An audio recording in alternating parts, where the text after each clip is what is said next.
Bismillahirrahmanirrahim. Assalamualaikum Ibu. Waalaikumsalam. Selamat pagi. Bagaimana kabarnya hari ini Ibu? Alhamdulillah baik. Alhamdulillah Ibu ya. Benar atas nama Ibu Martina? Benar. Oke, sebelumnya perkenalkan Ibu ya, nama saya Bidan Yulia. Di sini saya adalah bidan yang bertugas pada hari ini Ibu. Nah, hari ini saya akan melakukan pendidikan kesehatan atau memberikan konseling terkait tentang deteksi dini gangguan postpartum blues, depresi postpartum, dan juga psikosis postpartum Ibu. Apakah Ibu sudah bersedia Ibu? Bersedia. Oke, sebelum itu saya izin privasi dulu Ibu ya. Oke, karena Ibu sudah menyetujui saya akan melakukan konseling. Di sini saya mempunyai surat inform konsen yang menyatakan bahwa Ibu itu telah setuju terhadap apa yang saya lakukan dan juga berikan Ibu. Silakan mohon ditandatangani Ibu. Baik, terima kasih Ibu ya. Ini juga saya mempunyai leaflet atau daftar tele, di Ibu bisa melihat apa yang akan saya jelaskan Ibu. Baik Ibu, langsung saja saya akan menjelaskan Ibu ya. Yang pertama di sini saya akan menjelaskan terkait tentang postpartum blues Ibu. Sebelumnya apakah Ibu pernah mendengar atau mengetahui terkait tentang postpartum blues niki Ibu? Oke, saya akan menjelaskannya Ibu ya.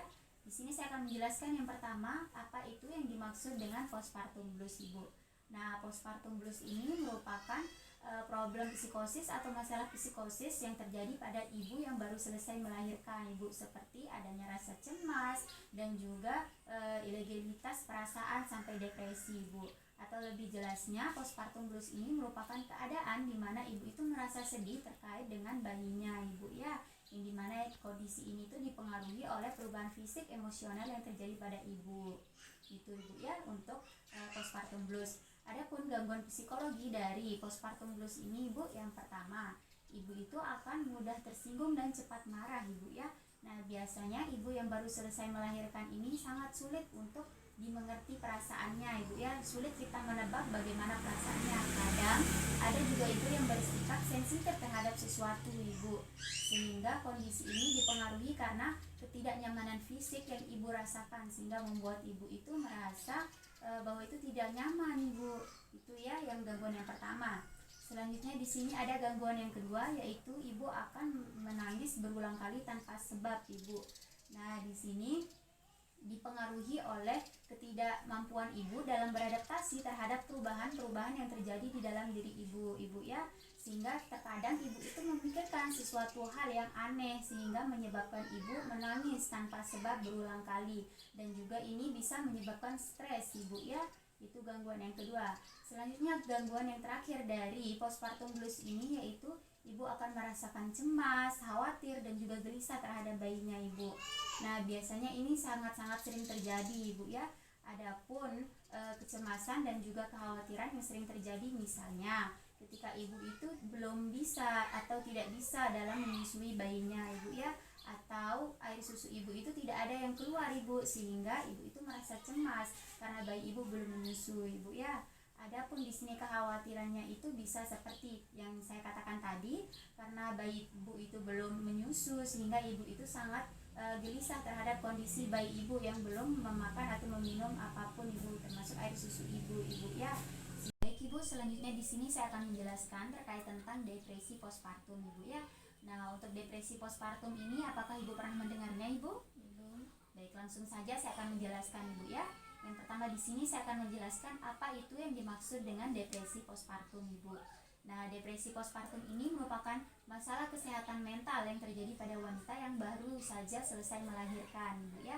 Sebenarnya depresi postpartum ini dia sama seperti postpartum blues Ibu, tetapi untuk depresi postpartum ini dia itu gejalanya lebih berat Ibu, tetapi dia ini sama-sama masalah kesehatan mental yang ringan dan mudah diatasi. Itu untuk pengertiannya Ibu ya. Selanjutnya di sini saya akan menjelaskan gejala-gejala atau gangguan psikologi pada depresi postpartum ini Ibu.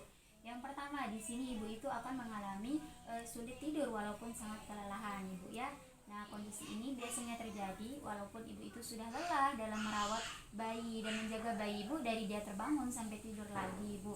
Tapi karena ibu itu kan baru menjalani proses persalinan Ibu, sehingga membuat ibu itu ada rasa tegang dan kewalahan Ibu. Itu yang membuat ibu itu terjaga untuk begadang sehingga terjadi insomnia atau sulit tidur pada ibu. Itu Ibu. Selanjutnya di sini gangguan yang kedua dari depresi postpartum ini yaitu nafsu makan ibu itu tidak ada, Ibu.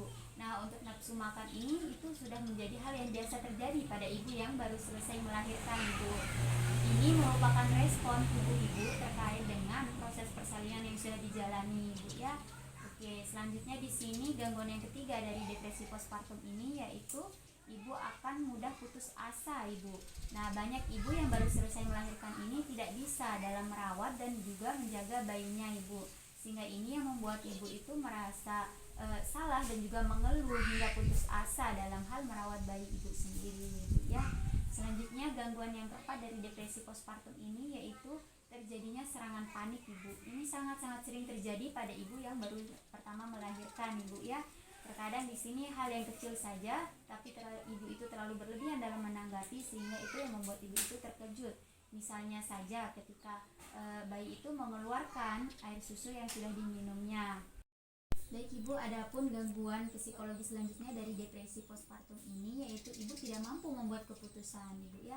Nah, di sini karena kondisinya ibu itu belum stabil dan baru selesai menjalani proses persalinan, sehingga ibu itu akan sulit untuk bertindak dan melakukan sesuatu seperti biasanya, Ibu ya.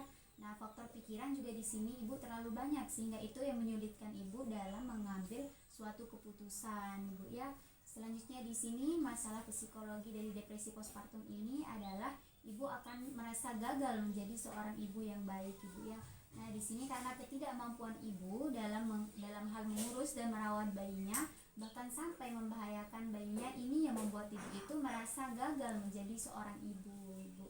Nah, selanjutnya yaitu ibu akan merasa kesepian atau sendirian, Ibu. Nah, ibu yang baru selesai menjalani proses persalinan ini banyak yang merasa kesepian dan sendirian, Ibu, walaupun bayinya sudah lahir, Ibu ya. Karena hal ini disebabkan karena faktor ibu itu merasa disepelekan atau diabaikan kan oleh kondisi lingkungannya, baik itu suaminya, orang tua, dan juga keluarga, Ibu. Adapun gangguan psikologi selanjutnya dari postpartum depresi ini yaitu ibu tidak akan tertarik untuk melakukan hubungan seksual, Ibu ya. Nah, karena ibu itu kan baru saja selesai menjalani proses persalinan, Ibu, sehingga yang menguras tenaga dan juga rasa lelah, Ibu. Di sini ibu itu tidak akan tertarik untuk melakukan hubungan, melainkan ibu itu hanya terfokus untuk perawatan diri ibu dan juga bayi ibu, Ibu ya. Baik, selanjutnya adapun gangguan yang terakhir dari depresi postpartum ini adalah ibu tidak merasa senang atas kelahiran bayinya dan tidak memiliki bonding attachment, Ibu ya. Nah, biasanya kondisi ini itu dipengaruhi karena ibu itu belum siap dalam menjalani peran barunya sebagai seorang ibu, Ibu ya. Nah, ibu juga merasa bahwa bayinya ini menjadi pusat perhatian dari semua lingkungan sehingga ibu merasa kesepian, Ibu ya. Sehingga ikatan kasih sayang ini sulit dibentuk di sini, Ibu, bahkan tidak ada, Ibu ya. Itu merupakan gangguan psikologi dari masa depresi postpartum ini, Ibu. Selanjutnya di sini saya akan menjelaskan terkait tentang psikosis postpartum, Ibu ya. Sebelumnya, Ibu, untuk psikosis postpartum ini apakah Ibu pernah mendengarnya, Ibu? Oke, saya akan jelaskan, Ibu ya. Seperti biasanya saya akan menjelaskan apa itu yang dimaksud dengan psikosis postpartum. Nah, untuk psikosis postpartum ini merupakan masalah kesehatan mental yang terjadi pada wanita yang baru selesai melahirkan, Ibu. Nah, untuk psikosis postpartum ini merupakan masalah yang sangat berat, Ibu, dan sulit diatasi bila dibandingkan dengan postpartum blues dan juga depresi postpartum. Untuk psikosis postpartum ini dia itu jarang terjadi, Ibu, tetapi dia bisa saja kapan-kapan dia itu bisa terjadi pada ibu yang baru selesai melahirkan, Ibu ya. Dimana kondisi ini itu dipengaruhi karena perubahan hormonal pada ibu pasca melahirkan, Ibu. Adapun masalah psikologi pada psikosis postpartum ini, Ibu, yang pertama itu ibu akan mendengar atau melihat hal-hal yang benar ada dan bertindak aneh, Ibu ya. Yang kedua dari masalah psikosis postpartum ini yaitu ibu akan berhalusinasi dan bingung sampai membahayakan diri ibu sendiri hingga membahayakan bayi ibu sendiri, Ibu ya. Nah, kondisi ini merupakan masalah kesehatan mental yang sangat berat terjadi pada ibu ya. Sehingga di sini ibu itu terkadang berhalusinasi mendengarkan suara-suara yang menyuruh ibu untuk membahayakan bayi ibu sendiri. Sehingga nanti ibu itu bisa hilang kesadaran dan sampai melukai bayi ibu sendiri, atau bahkan ibu itu berusaha untuk sadar dan mencegah untuk melukai bayi ibu sendiri, tetapi malah melukai diri ibu sendiri, Ibu ya. sehingga pada kondisi saat ini seperti ini itu ibu harus dipisahkan dalam waktu yang lama dulu dari bayinya agar tidak terjadi hal-hal yang tidak diinginkan ibu ya. Ini merupakan masalah dari psikosis postpartum ibu. Oke, baik ibu, itu saja mungkin yang saya dapat jelaskan terkait tentang postpartum blues, depresi postpartum dan juga psikosis postpartum ibu.